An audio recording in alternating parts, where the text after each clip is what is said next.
बहुत समय पहले की बात है। चाइना के किसी गांव में लीली नाम की एक लड़की रहती थी। शादी के बाद वो अपने ससुराल पहुंची। उसके परिवार में सिर्फ वो, उसका पति और उसकी सास थी।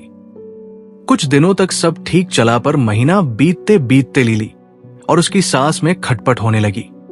दिन बीतते गए, महीने बीतते गए, पर सास बहू के संबंध सुधरने की बजाय और भी बिगड़ गए।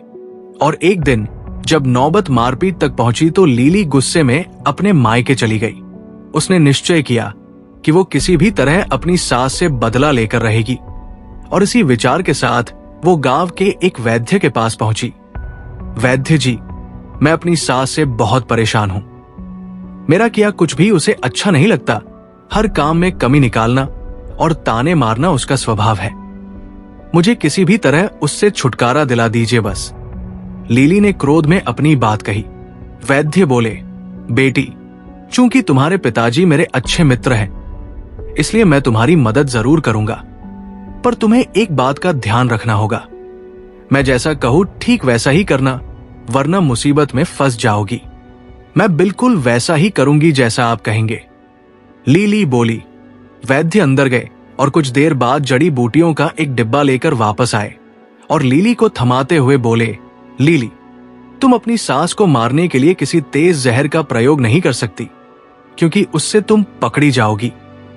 ये डिब्बा लो, इसके अंदर कुछ दुर्लभ जड़ी बूटियां हैं जो धीरे धीरे इंसान के अंदर जहर पैदा कर देती है और 7 से 8 महीने में उसकी मौत हो जाती है। अब हर रोज तुम अपनी सास के लिए उनकी पसंद का कुछ पकवान बनाना और चुपके से इन्हें उस खाने में मिला देना, और ध्यान रहे इस बीच तुम्हें अपनी सास से अच्छी तरह से पेश आना होगा। उनकी बात माननी होगी ताकि मौत के बाद किसी का शक तुम पर ना जाए। जाओ, अब तुम अपने ससुराल वापस जाओ और अपनी सास के साथ अच्छे से अच्छा व्यवहार करो। लीली खुशी खुशी जड़ी बूटियां लेकर ससुराल वापस लौट गई। अब उसका व्यवहार बिल्कुल बदल चुका था। अब वो अपने सास की बात मानने लगी थी और आए दिन उनके लिए स्वादिष्ट व्यंजन भी बनाने लगी थी। और जब कभी उसे गुस्सा आता तो वैद्य जी की बात को ध्यान में रखकर वो अपने गुस्से पर काबू कर लेती। 6 महीने बीतते बीतते घर का माहौल बिल्कुल बदल चुका था। जो सास पहले बहू की बुराई करते नहीं थकती थी, वही अब घर घर घूमकर लीली की तारीफ करते नहीं थकती थी। लीली भी अभिनय करते करते अब सचमुच बदल चुकी थी। उसे अपनी सास में अपनी मां नजर आने लगी थी। लीली को अब अपनी सास की मौत का भय सताने लगा और एक दिन वो किसी बहाने से मायके के लिए निकली और सीधे वैद्य जी के पास पहुंची। वैद्य जी, कृपया मेरी मदद करिए। मैं अब अपनी सास को नहीं मारना चाहती।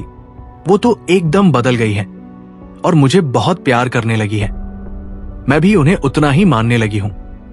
कुछ भी करके उस जहर का असर खत्म कर दीजिए, लीली रोते हुए बोली।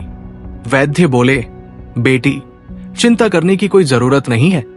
दरअसल मैंने तुम्हें कभी जहर दिया ही नहीं था। उस डिब्बे में तो बस स्वास्थ्य वर्धक जड़ी बूटियां थी। जहर तो तुम्हारे दिमाग और नजरिए में था। लेकिन मैं खुश हूं कि तुमने अपनी सास की जो सेवा की और उन्हें जो प्रेम दिया, उससे वो भी खत्म हो गया। जाओ, अब खुशहाली से अपने सास और पति के साथ जीवन व्यतीत करो। दोस्तों, कहानी अच्छी लगी है तो वीडियो को लाइक करें और हमारे चैनल को सब्सक्राइब करें, और हां, बेल आइकन को जरूर दबाएं। धन्यवाद।